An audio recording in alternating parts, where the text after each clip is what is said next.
Bonjour à toutes et à tous, ravi de vous retrouver dans Smart Éducation, votre magazine quotidien consacré aux nouvelles formations, aux nouveaux métiers, aux nouvelles pédagogies. Le rendez-vous qui donne un futur à la jeune génération. Focus aujourd'hui sur un modèle qui continue de séduire, celui des grandes écoles. C'est vrai que le bilan est unanime. 8 Français sur 10 déclarent en avoir une très bonne opinion, selon l'étude TNS Sofres pour la conférence des grandes écoles, l'étude 2022. Un modèle qui a bonne presse, donc, mais qui intrigue. Le docteur en sociologie, Bruno Malulot, s'est lancé le défi de nous faire davantage connaître ce secteur de l'enseignement supérieur professionnel de haut niveau. Il donne également des conseils pour mieux se préparer aux épreuves de sélection. Bruno Malulot, auteur donc des grandes écoles, une fabrique des élites, mode d'emploi pour y accéder, aux éditions Faber, est notre invité. Bonjour. Bonjour à vous. Bienvenue dans Smart Éducation. Merci beaucoup de nous accompagner aujourd'hui. Ma première question est assez simple. Qu'est-ce que c'est qu'une grande école? Qui peut se targuer aujourd'hui de cette appellation ou label? Alors, il y a une définition ministérielle, Oui. donc officielle, qui prend 3 critères. 1, sélection à l'entrée. 2, visée professionnelle, donc on axe forcément sur un secteur d'activité, voire sur un métier précis. Et 3, accès à un diplôme de niveau Bac+5 au minimum. Sur cette base, 620 établissements en France, plusieurs milliers dans le monde. Ça, c'est une base. Sauf qu'il y a d'autres critères que la conférence des grandes écoles ajoute. L'ouverture internationale, le niveau des salaires à la sortie, le temps d'attente du premier emploi et tout un tas d'autres critères. Et sans compter que parmi les 600 et quelques, il y a de plus ou moins grandes écoles. Donc, il est important de regarder du côté des labels.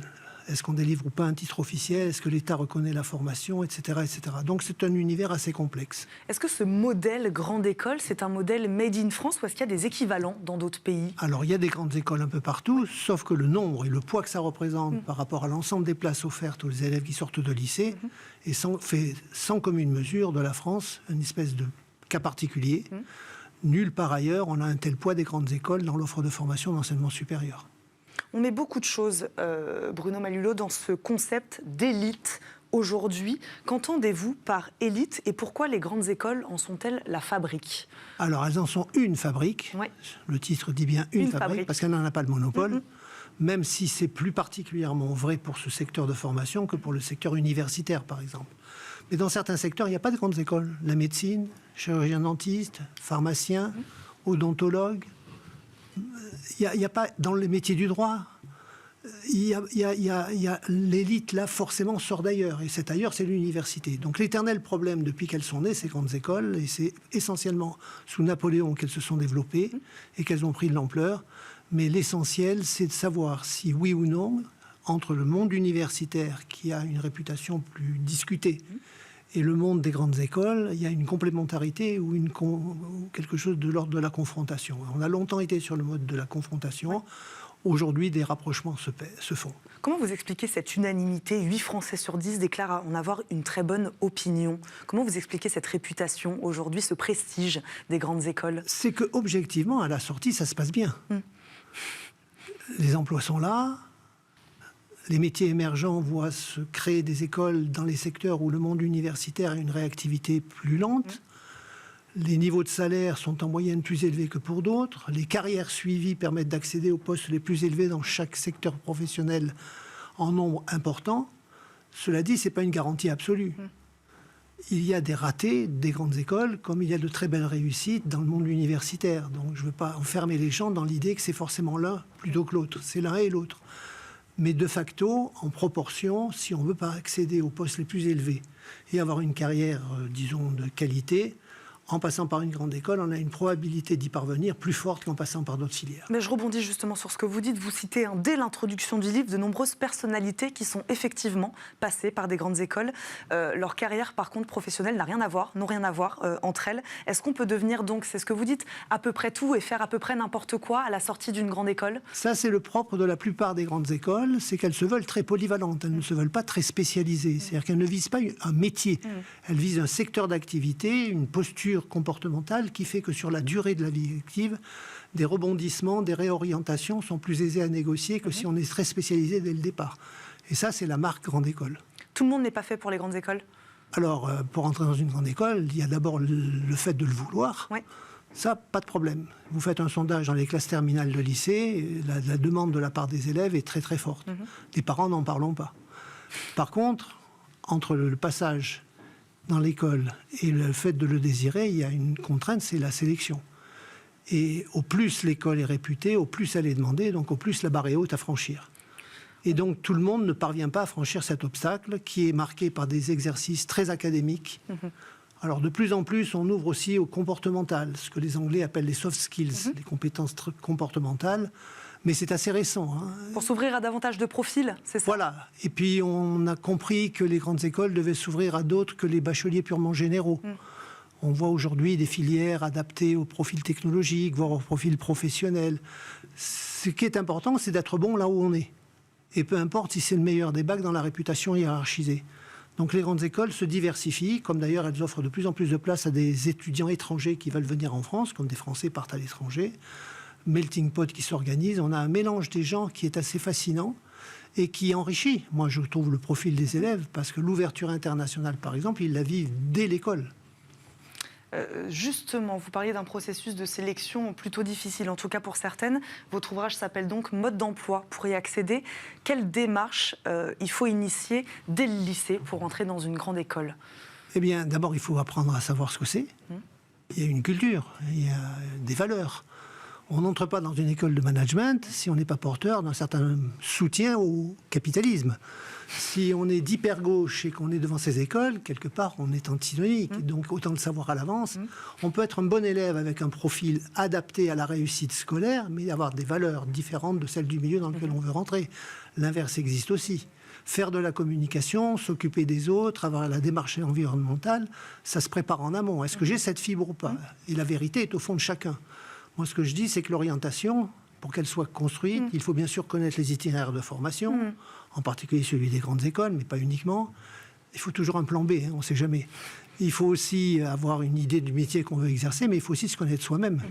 Et donc ça, c'est une première démarche, se connaître soi-même. Est-ce que je suis fait pour les grandes écoles, y compris sur un plan non scolaire, sur un plan personnel? Et puis une fois dedans, il y a des méthodes particulières. On fait beaucoup appel à l'autonomie de l'élève, à la capacité d'investigation, au travail en équipe, à l'ouverture internationale. Est-ce que j'ai ces qualités?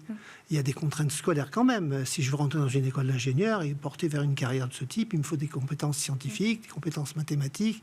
Si je veux rentrer dans une école de journalisme, ce ne sont pas tout à fait les mêmes. Mais dans son domaine, il faut être pointu. Ce qui veut dire quand même que l'élève qui scolairement est en difficulté va avoir du mal à rentrer, on va dire, dans les 250 meilleures grandes écoles du pays. Par contre, dans les grandes écoles, vous avez un accès plus adapté, plus facile.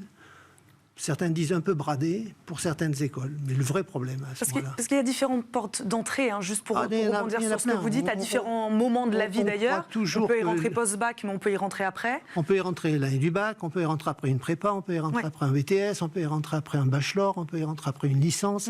Il y a des portes d'accès multiples. Et des élèves qui n'ont pas forcément vocation pour ce genre d'études au niveau lycée peuvent le voir venir plus tard. Certains d'ailleurs s'engagent dans ces filières et découvrent qu'elles ne leur conviennent pas. Et donc les réorientations sont possibles. Et toutes ces réorientations sont d'autant plus possibles qu'on a affaire à une formation qui est extrêmement polyvalente. Il faudrait faire presque un bilan de compétences à vous écouter. Oui, mais d'ailleurs les exigences nouvelles des jurys vont dans ce sens-là. De plus en plus, vous voyez les jurys s'intéresser à la personnalité du candidat, à ses valeurs. Ça se prépare, ça se travaille. Moi, j'ai vu ce matin un groupe de lycéens qui se demandaient quoi faire. J'ai dit, faites des stages en milieu professionnel, prenez le service civique, faites du sport collectif, faites du bénévolat, faites toutes choses qui vont vous permettre de tracer un portrait de personnes un petit peu entreprenantes. Et ça, c'est très transférable sur les valeurs de ces écoles. Découvrez-vous avant de rentrer dans une grande école. Elles ne sont pas toutes sélectives de la même manière, c'est ce que non. Alors le modèle qui domine, c'est le concours. Oui. Il reste dominant, mais de plus en plus d'écoles sélectionnent plutôt sur dossier. Classique, les notes, les appréciations, la lettre de motivation. De plus en plus font les deux. Avec une organisation qui tient compte des nouvelles technologies, on voit des concours à distance. Qu'est-ce que ça change, ça? Ça change d'abord qu'on peut ratisser plus large. À partir du moment où un Bordelais veut s'intéresser à une école parisienne, avant, il fallait qu'il vienne. Les journées portes ouvertes, c'était pas facile. Il y avait du mal. Donc, aujourd'hui, vous faites ça depuis chez vous.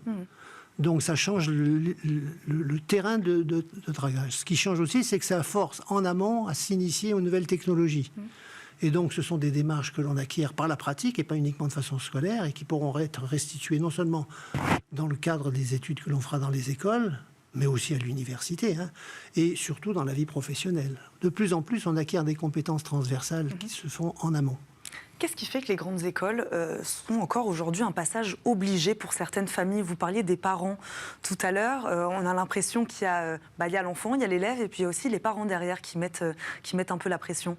Vous savez, le grand classique, c'est « Papa, j'ai envie de devenir musicien. Non, mon fils, tu seras médecin ». L'orientation, les décisions à prendre, c'est souvent l'objet de tensions en famille. C'est pas forcément partagé. Eh bien, il faut trouver un terrain d'équilibre. Il se peut que la volonté du père, de la mère, ne corresponde pas à l'attente de l'enfant. Il faut trouver une synthèse. Pas toujours facile, mais en même temps, l'orientation, il est normal que les parents s'en préoccupent et cherchent le mieux. Et dans l'esprit des adultes, le passage par une grande école est réputé être mieux qu'un autre. À tort ou à raison. On a parlé du profil des étudiants, on a parlé d'une fabrique des élites. Derrière fabrique, est-ce qu'on entend reproduction des élites? C'est-à-dire qu'est-ce que quand on vient d'une famille ou que nos parents sont allés dans les grandes écoles, on a plus de chances d'y aller nous aussi? Eh bien, écoutez, c'est un vrai débat, celui de l'ouverture sociale. Les écoles dont nous parlons ont une mauvaise réputation sur ce point. Celle de recruter selon des modalités, selon des pratiques, en gros, les gosses des catégories sociales les plus favorisées. Et c'est entretenu par le fait qu'en plus, les droits de scolarité dans certaines écoles exigent des niveaux de paiement par les familles qui ne sont pas à la portée de tout le monde. Donc oui, il y a de la reproduction sociale, mais il y a un gros travail qui est mené pour pondérer cela. Par exemple, l'ouverture vers des classes préparatoires aux grandes écoles qui sont réservées aux bacheliers professionnels, aux bacheliers technologiques. Donc on élargit un peu le champ du recrutement, et puis il y a les aides de l'État, vous avez des exonérations de droits, et vous avez surtout l'alternance. Aujourd'hui, vous pouvez faire une école à 18 000 € sans rien payer, si vous la faites en toute partie par de l'apprentissage.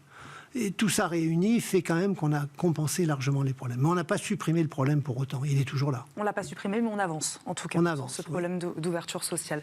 Écoutez, on va terminer là-dessus. Merci beaucoup, Bruno Malulot, d'avoir fait le déplacement aujourd'hui dans Smart Éducation. Je rappelle, vous êtes docteur en sociologie de l'éducation et donc auteur de Les Grandes Écoles, une fabrique des élites et non pas la fabrique des élites. Mode d'emploi pour y accéder aux éditions Faber. Merci beaucoup de nous avoir accompagnés aujourd'hui dans Smart Éducation. Merci à vous de nous avoir suivis. On se retrouve évidemment très vite pour un nouveau numéro. À très vite sur Bismart.